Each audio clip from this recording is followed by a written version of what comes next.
بسم الله الرحمن الرحيم الصلاة والسلام على رسول الكريم الحمد لله رب العالمين اللهم بك أستعين وبك أستبين وعليك أتوكل رب اشرح لي صدري ويسر لي أمري واحلل عقدة من لساني يفقهوا قولي رب يسر ولا تؤسر وتمم بالخير الحمدللہ آج ہم الصرف الصغیر کا آخری لیکچر کرنے لگے ہیں۔ یہ ہماری النحو الصغیر اور الصرف الصغیر کا سلسلہ جو ہے دونوں کتابوں کا وہ آج مکمل ہو رہا ہے۔ مختصر لیکچر ہوگا، مختصر درس ہے، مختصر سبق ہے۔ گزشتہ لیکچر کے ساتھ اس کو جوڑ اس لیے نہیں پائے تھے کہ اس میں کافی زیادہ اوپر نیچے ٹرمز آ گئی تھیں، تو اس لیے اس کو کنیکٹ نہیں کیا، جبکہ آج کے لیکچر میں انتہائی مختصر سی باتیں ہیں، اسٹریٹ فارورڈ سی باتیں ہیں کہ ایسا ایسے ہو جاتا ہے۔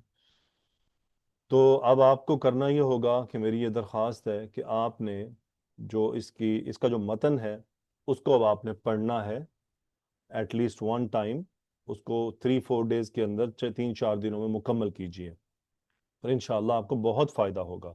اور اس کے بعد ہم الموطأ فی الاعراب کی جو انہی شیخ کی مفرد کلمہ کا جو اعراب ہے اس کا کرنے کا کیا طریقہ ہے، باقاعدہ انہوں نے اس میں سکھایا ہے، ہم اس کے اوپر لیکچر بنانے شروع کریں گے، اور اس سے ہمیں یہ فائدہ حاصل ہوگا کہ کلمات کا اعراب کیسے کیا جاتا ہے، ان کا اعراب یعنی سٹینڈرڈ کے لحاظ سے کیسے بولا جاتا ہے، کیسے اس کو ایکسپلین کیا جاتا ہے، کیسے اس کو سمجھا جاتا ہے۔ ایک دفعہ اگر ہم اسے سمجھ لیں تو پھر ہم اپنی مرضی سے بھی اپنی آسانی کے حساب سے اسے کر سکتے ہیں، لیکن ایٹ لیسٹ ہمیں اس کا جو بنیادی طور پر جو معیاری طریقہ ہے وہ معلوم ہونا چاہیے۔ اور انشاءاللہ پھر الموطأ فی الاعراب میں جملوں کا اعراب کرنے کا وہ الگ ٹاپک ہے، اس کی الگ کتاب ہے، وہ ہم الگ پڑھیں گے، وہ یوٹیوب پر شیئر کی جائے گی انشاءاللہ، تو آپ اس سے بھی فائدہ ضرور اٹھائیے گا۔ اور یقیناً یہ سارا علم ایک دوسرے کے ساتھ جڑا ہوا ہے، اور اللہ تعالیٰ سے دعا کیجیے گا کہ اللہ تعالیٰ ہمیں توفیق عطا فرمائے۔ تو آج کے سبق میں ہم التصریف المشترک اس کو مکمل کرنا ہے، اور اس کے اندر ہم نے دیکھا کہ الامالہ ہے، الادغام ہے، التقاء الساکنین ہے، حمزۃ الوصل ہے، الاعلال والابدال ہے۔ الاعلال اس کا آج انشاءاللہ آخری جو پورشن ہے وہ ہم مکمل کرتے ہیں، وہ ہے حذف، یعنی جو اعلال ہوتا ہے اس میں 3 ہمارے پاس آپشنز ہیں۔ ایک یہ قلب کا مطلب کیا ہے کہ حرف علت کو بدل دینا، دوسرا ہے تسکین یعنی حرف علت کو ساکن کر دینا، تیسرا ہے حرف علت کو حذف کر دینا، تو وہ ہم نے دیکھنا ہے کیسے ہوتا ہے۔ اور پھر ساتھ الابدال یعنی ایک حرف کی جگہ کوئی مستقل دوسرا حرف لے کر آ جانا براہ راست، یعنی کوئی دوسرا حرف لے کر آ جانا اور اس کے اندر مختلف حروف شامل ہیں، اس کو ہم دیکھیں گے انشاءاللہ۔ الاعلال بالحذف مثلا تعریفہ حذف حرف من احرف الف واو یا حمزہ واو یا من الکلمۃ لعلت صرفیت، یعنی صرفی ریزن کی وجہ، اس کی جو وجہ ہے وہ صرفی وجہ ہے، اس کی بنیاد پر کسی یعنی حمزہ واو یا کو حذف کر دینا۔ پھر اس کے جو مقامات ہیں جہاں وہ حذف کیا جاتا ہے ان میں کچھ قیاسی ہیں۔ قیاسی سے مراد کیا ہے؟ یعنی وہ دیکھا گیا ہے کہ ہمیشہ ہی یہ فالو ہوتا ہے، وہ کیا ہے؟ حذف الحمزہ من مضارع، یعنی حمزہ کا حذف کیا جانا افعلا کا جو مضارع بنتا ہے اس میں سے، یا افعلا سے جو اسم مشتق ہوتا ہے جو میم سے شروع ہو، اس کا جو حمزہ ہے اس کو حذف کر دیا جاتا ہے۔ مثلا دیکھیے اکرما یکرمو ہو رہا ہے، حمزہ کہاں گیا جو یہ والا تھا؟ یہاں حمزہ ہم یہ نہیں کہیں گے کہ وہ یا کے اندر گھسیڑ دیا گیا، بلکہ اس کو یہاں سے حذف کر دیا گیا ہے۔ اکرما یو اکرمو یا یو کرمو بولنے کی بجائے چونکہ ساکن آ رہے تھے نا، یفعلو، سو یہاں پر چونکہ اس کو ساکن ہونا تھا اس کو انہوں نے بالکل ڈراپ ہی کر دیا، یہاں سے حمزہ کو انہوں نے اڑا دیا مضارع میں، اور یہ قیاسی ہے، یعنی یہ ہمیشہ یہ فالو کیا جائے گا۔ اکرم یکرمو، انزل ینزلو، سو ینزلو کے بعد کیا ہے؟ وہ جو فعل ماضی کے اندر جو ایک حمزہ زائدہ لایا گیا تھا باب افعال کا، اس کو مضارع میں استعمال نہیں کیا گیا، مستقل حذف رکھا گیا ہے۔ مکرمن، اب اسی طرح اکرم یکرم مکرمن، تو یہاں پر بھی آپ دیکھ رہے ہیں کہ باب افعال میں تو حمزہ کاف را اور میم ہے، حمزہ زائدہ ہے، لیکن وہ حمزہ زائدہ یہاں پر موجود مشتق اسم میں بھی نہیں ہے، مکرمن یا مکرمن، وہ یہاں پر محذوف ہے۔ تو یہ قیاسی قاعدہ ہے کہ باب افعال سے افعل یفعلو، اس کے اندر جب مضارع بناتے ہیں تو حمزہ کو ڈیلیٹ کر دیا جاتا ہے، جبکہ آپ غور کرتے ہیں فاعل یفاعل، باب مفاعلہ میں جو حمزہ زائدہ ہے وہ وہاں پر بھی موجود ہے، تو یہاں پر یہ حذف کر دیا گیا ہے۔ دوسرا ہے حذف فاء المثالی مثالی الواو من مضارعہ و امرہ، یعنی حذف الفاء المثال الواوی، اب واوی یا ہونا چاہیے تھا اس لیے مجھے بولنے میں بھی تکلیف ہو گئی، سو حذف فاء المثال الواوی، یعنی جو مثال واوی ہے اس کا جو فا کلمہ ہے اس کو حذف کر دیا جانا، کہاں سے؟ مضارع اور اس کے امر میں سے۔ یہ ہم نے آلریڈی اسٹڈی کیا ہے کہ جیسے وقف، اب وقف سے ہم کیا کرتے ہیں؟ یوقف نہیں کرتے، اس واو کو مضارع میں حذف کر دیتے ہیں، اور اسی طرح امر بناتے ہوئے بھی واو کو حذف رکھا جاتا ہے۔ یہ قیاسی ہے، یعنی قیاس کیا گیا ہے اور اس کو اسٹڈی کے بعد طے کر لیا گیا ہے کہ یہ ایسا ہی ہوتا ہے اور ایسا ہمیں ہمیشہ کرنا ہے۔ اب کچھ سماعی سچویشنز بھی ہیں، وہ کیا ہے؟ حذف الحمزتی من فعل الامری، اب فعل امر میں خذ و کل، یہاں پر کیا ہو رہا ہے؟ یہاں سے جو حمزہ اس کا ہے، یعنی جب ہم اخذ یاخذ اکل یاکل جو فعل امر بناتے ہیں، اس کا حمزہ حذف کرنا ہم پر لازمی ہے، اور یہ سماعی ہے۔ سماعی سے مراد کیا ہے؟ یعنی عرب سے سنا گیا ہے، استقراء ہوا ہے، ان کی کتابوں میں پڑھا گیا ہے، ان کی شاعری میں پڑھا گیا ہے کہ وہ اکل یاکل اور اخذ یاخذ سے جو فعل امر بناتے ہیں ان کے حمزہ کو محذوف رکھتے ہیں۔ حذف الحمزہ من اسم و اللہ و اصلہ الالہ، یعنی اس کا جو حمزہ ہے اس کو، یعنی من اسم اللہ، یعنی اللہ سبحانہ و تعالیٰ کا جو اسم ہے اس میں سے جو حمزہ ہے اس کو محذوف رکھا گیا ہے، یعنی اصل جو اسم تھا یہ ہے الالہ۔ تو اس کی آگے مزید بھی تفصیل ہے، اس کی کنورژن کیسے ہوتی ہے وہ انشاءاللہ زندگی باقی تو میں کسی الگ میں پوری صرف ایک کلپ بنا کر آپ کو شیئر کروں گا کہ الالہ، کیونکہ وہ ٹرانزیشنز ہیں 4-5، ایک ایک کر کے اس کو کرنا پڑے گا، اس کے اندر تفخیم بھی آتی ہے۔ سو الالہ، الالہ کا جو حمزہ ہے شروع کا اس کو ڈیلیٹ کیا گیا ہے، تو یہ بن رہا ہے اللہ۔ تو یہاں پر جو حمزہ ہے اس کو ہمیشہ حذف رکھا جاتا ہے اور اسم بنتا ہے اللہ۔ پھر ابدال کیا ہے؟ ابدال میں کیا ہوتا ہے کہ ایک حرف کی جگہ پر کوئی دوسرا مستقل حرف لے آنا مطلقاً۔ مثلا باب افتعال میں قلب فائی افتعال، افتعال میں جو فا کا حرف ہے اس کو بدلنا الا تائن، تا میں، یعنی فا کو تا میں بدل دینا، یہ جو فا ہے اس کو تا میں بدل دینا۔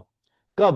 اذا کانت یا او واو، یعنی اگر تو یہ جو فا کلمہ ہے یا تو یا ہو یا واو ہو تو اسے کنورٹ کر دیا جاتا ہے کس میں؟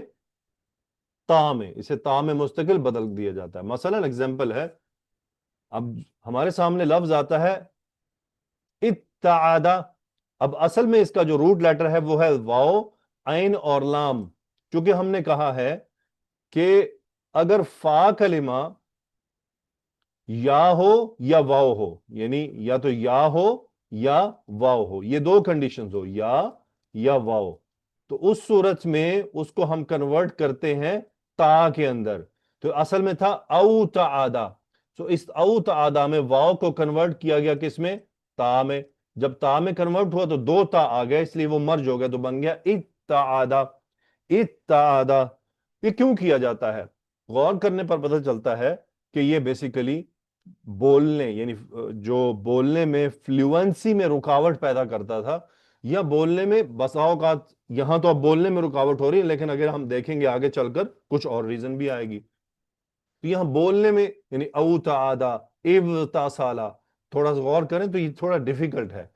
سو اتصالہ میں کیا ہوا؟ واو صاد لام تھا، تا جو افتعالہ میں اس میں واو آتا ہے، اب واو کو کیا کیا گیا؟ تا سے بدلا گیا، دونوں تا مرج ہو گئے، اتصالہ، اتعادہ اتصالہ۔ سو افتعال باب میں جو فا کلمہ ہے، جو فا حرف ہے، اس کو تا میں بدلنا اگر وہ یا واو ہو، اور پھر اس کو ادغام کر دینا. دوسرا ہے قلب تا افتعال، یعنی باب افتعال کا جو تا ہے باب کا، اس کو کنورٹ کرنا طا میں. طا میں کب کنورٹ کرنا؟ اذا کانت فاؤہ حرفا مطبقا. حرف مطبق کون سے ہوتے ہیں؟ یہ چار ہیں، الصاد، الضاد، الطاء، الظا. اگر آپ ان چاروں حروف کو دیکھیں تو یہ کیا ہیں؟ یہ موٹے حروف ہیں، بھر کر پڑھے جانے والے ہیں. الصاد، الضاد، الطاء، الظا. تو فاؤہ حرفا مطبقا، اگر یہ آ جائے یعنی فا کلمہ پر، یعنی فا حرف پر، افتعال میں فا کی جگہ پر اگر ان چار میں سے کوئی آ جائے، صاد، ضاد، طا اور ظا، ان چاروں میں سے کوئی آ جائے اس فا کی جگہ پر، تو کنورٹ کس میں کیا جاتا ہے؟ طا میں. مثلا اصطلح، اصل میں ہے صاد، لام اور ہا. تو صاد جب آیا تا کی جگہ پر، اس تا کی جگہ پر، تو اس کو بدل دیا گیا، تو کیا بنا؟ یہاں پر طا کیا گیا تو بنا اس طلح. اب غور کریں کہ اگر اس تا کو نہ بدلیں، یہ جو تا باب والی ہے، تو ذرا پڑھیں، صاد موٹا، تا ہلکا. یہ پڑھنے میں ڈیفیکلٹ ہے، یعنی وہ جو پڑھنے کے جو قواعد ہیں کہ زبان موٹی ہو کر پتلی ہو رہی ہے فوراً، یعنی صاد تا استعلاح، تو وہ بڑی بولنے میں ڈیفیکلٹی ہے. دیکھیں ہم تو چونکہ تجوید کو پراپر سیکھتے ہیں نا، عرب تو اس میں بالکل بھی ان کو تو سیکھنا نہیں پڑتا، ان کی تو زبان ہے، ان کو پتا ہوتا ہے. سواد کو انہوں نے منہ بھر، ان کا تو بچہ بھی سواد منہ بھر کے بولے گا اور آگے وہ پراپر چینجز کر دے گا. جیسے اس توبارہ، اب اصل میں یہ طا کیوں بدلا گیا؟ چونکہ سواد جو ہمارا فا کلمہ ہے وہاں پر کیا آ چکا ہے؟ وہاں پر سواد آ چکا ہے ان چاروں میں سے. جیسے آپ دیکھتے ہیں اذ طاربا، اب اذ طاربا، اضطراب جو ہے اس پر بھی اگر آپ غور کریں تو کیا ہو رہا ہے؟ چونکہ فا کلمہ ضاد آ گیا ہے جو ان جو حرف مطبق میں سے ہے، حرف مطبق ہونے کی وجہ سے جو تا تھا باب افتعال کا اس کو طا میں بدلا گیا. پھر ہے قلب تا افتعال الى دال اذا كانت فاؤہ دالا او ذالا او زاء، یعنی اگر باب افتعال میں جو فا ہے، یہ سارا فا کا کھیل ہے، وہاں پر آ جائے دال، ذال یا زا، تین، یعنی دال، ذال یا زا، تو اس کو بدلا جاتا ہے کہاں؟ دال کے اندر، یعنی دال کو دال میں بدل دیا جاتا ہے. مثلا اذ ذکر، اب یہاں پر مرجنگ ہوگی اور یہ اصل میں پڑھا جائے گا اذ ذکر. اذ ذکر یہ میں نے اوریجنلی لکھ دیا کہ ایسے بنے گا. یہ اصل میں کیا ہے؟ بن رہا ہے اذ ذکر، اصلہ اذ تکر. اصل میں یہ تا باب افتعال کا تھا، تا کو دال میں کیوں بدلا گیا؟ چونکہ فا کلمہ دال، ذال اور زا میں سے آ گیا.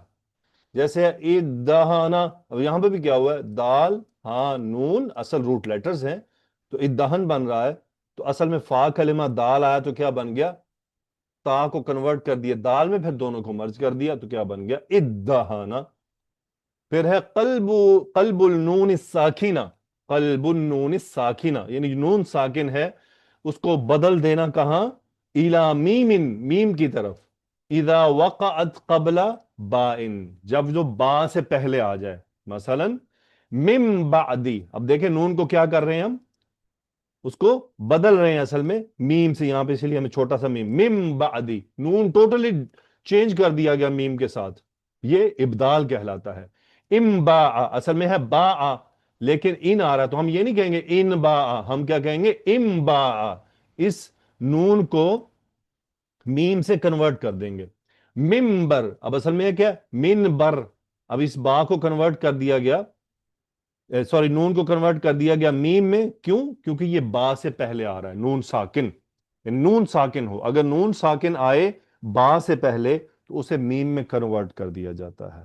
یہ وہ تمام ابدال کی صورتیں ہیں جو ہم نے آج دیکھی. الحمدللہ مختصر سی بات تھی، بس یہی چیز آپ سے ریکویسٹ کرنی ہے کہ آگے جو آنے والے لیکچرز ہیں الموطا فی الاعراب، اس کو تسلی سے پڑھیے گا، ترکیب کیسے کی جاتی ہے انشاءاللہ اس میں ہم اسٹڈی کریں گے، اور اس کے سیکنڈ پورشن جو آئے گا کیونکہ وہ 2 پارٹس میں ہوگا، ڈفرنٹ بکس ہیں، دونوں الگ الگ کتابیں ہیں اور بڑے بڑے علماء کی کتابیں ہیں، اور وہ اعراب کرنے کے اصل طریقے ہیں، نہ صرف ان کو پڑھیے گا سنیے گا، بلکہ ان کو اپنے جو ارد گرد کے ریلیشنز ہیں، اسپیشلی جو مدارس کے اسٹوڈنٹس ہیں، میری آپ سے درخواست ہے جو آپ میں مدارس کے جو طالب علم ہیں ان سے درخواست ہے کہ وہ ضرور ضرور ان لیکچرز کو اپنے مدارس کے طلباء کے درمیان میں شیئر کریں تاکہ وہ اسے پڑھیں، اور ان کے جو مدارس میں عربک لینگویج جو وہ سیکھتے ہیں ان کے لیے وہ سیکھنا زیادہ آسان ہو۔ بہت سے طلباء کا مدارس میں یہ مسئلہ آ جاتا ہے کہ عربی زبان ان کے لیے وہاں پر ڈیفیکلٹ ہو جاتی ہے، تو یقیناً ہمارا پاس جو عربی زبان سیکھنے کے راستے ہیں وہ تھوڑے سے آسان ہیں وہاں کی نسبت، تو ضرور ان کو جو یہاں پر سیکھا گیا ہے وہاں پر انشاءاللہ فائدہ دے گا۔ تو یہاں پر آج ہم اپنے الصرف الصغیر کا اختتام کرتے ہیں اس بات پر کہ الحمدللہ حمدن کثیرا طیبا مبارکا فیہ والصلاة والسلام علی نبینا محمد الطاہر الامین وعلی آلہ وصحبہ اجمعین۔ اللهم صل وسلم على نبينا محمد وأسأل الله القريب المجيب أن يجعل هذا الكتاب وشرحه عملا صالحا مقبولا وأن ينفع به صاحبه وكل من استفاد منه آمين يا رب العالمين۔ السلام عليكم ورحمة الله وبركاته۔